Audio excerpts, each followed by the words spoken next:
के तपाईलाई गेडागुडी अनि दाल भण्डारण गर्नको लागि डोटीका गाउँहरूमा स्थानीय रूपमै निर्माण गरी प्रयोग गर्दै आएको परम्परागत औजार पोका अर्थात् खुचाको बारेमा थाहा छ? आउनुहोस् एकैछिन यो भिडियो हेरौँ है त।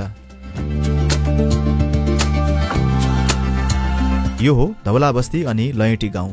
यी गाउँहरू बोक्टान फुटसेल गाउँपालिकाको वडा नम्बर 3 कानाचौरका सुन्दर गाउँ बस्तीहरू हुन्।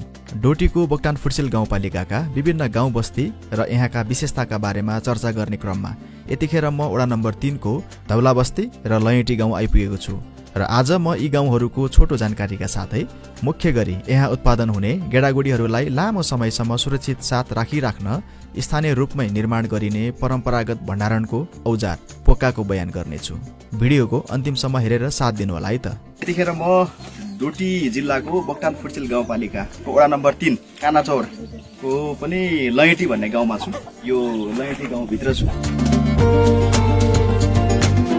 धवलाबस्तीमा करिब 80-90 घरहरू छन्। यस गाउँपालिकाका अन्य गाउँका विशेषताहरू जस्तै यो गाउँ पनि कृषिको दृष्टिकोणले सुन्तला, मौसमी, केरा, अदुवा, कागती आदिको खेती गरिरहेको र अझै राम्रो सम्भावना बोकेको गाउँ हो। डाँडाको बीचमा समतल भूभागमा रहेको यो बस्ती चिटिक्क देखिन्छ।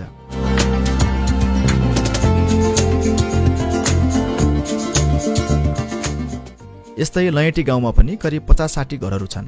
डाँडाको टुप्पोको धारमा लामबद्ध रूपमा घरहरू रहेको यो गाउँमा कठायत जातिको बाहुल्यता रहेको छ, तर बसाइसराईले गर्दा 20-25 घरहरूमा मात्रै बसोबास रहेको छ।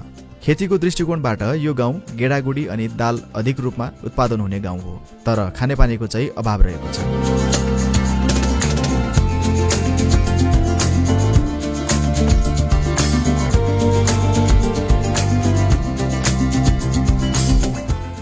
बोक्टानको अधिकांश गाउँमा गेडागुडी तथा दाल भण्डारण गर्नको लागि पोकाको प्रयोग हुने गरेको छ, तर यो पोका अत्यधिक रूपमा लयटी गाउँमा बनाइएको र प्रयोग गरिएको मैले देखेँ। पोकालाई अर्को नाम खुचा पनि भनिन्छ। यहाँ पोका भन्छन्, अरु कुनै कुनै ठाउँमा खोचा पनि भनेर यसरी चिनिन्छ। गेडागुडी तथा दाल भण्डारण गर्नको लागि मालुको पातले बेरेर बाहिर माटोले पोतेर निर्माण गरिएको परम्परागत घरेलु औजार हो पोका अर्थात् खुचा। गेडागुडी तथा दालहरू कुहिन, बिग्रिन अनि किरा लाग्नबाट लामो समयसम्म सुरक्षित साथ राखिराख्न यो पोकाको निर्माण गरी प्रयोग गरिन्छ।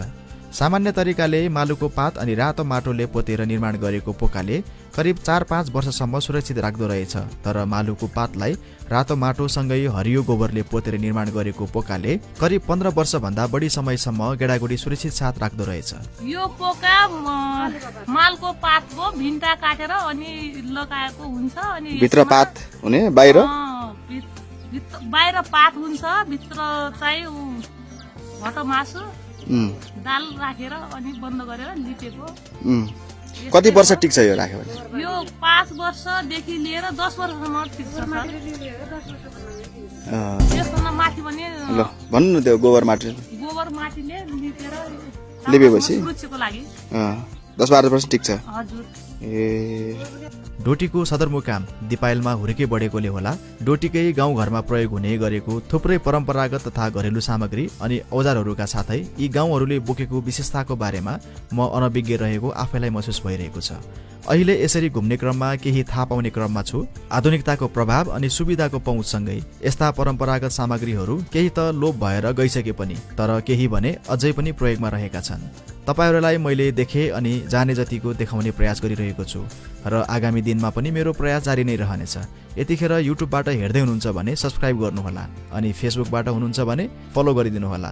तपाईलाई मैले बनाइरहेको यस्ता भिडियोहरू कस्तो लागिरहेको छ कृपया प्रतिक्रिया दिनुहोला ल। साथै मन परेमा यो विषयवस्तु अरूलाई पनि सुनाउन अनि देखाउन सेयर गरिदिनुहोला है त। अब हाम्रो भेट अर्को सुन्दर भिडियोसँगै हुनेछ। त्यतिन्जेलसम्म हजुरहरूको समय सुन्दर रहोस्। धन्यवाद।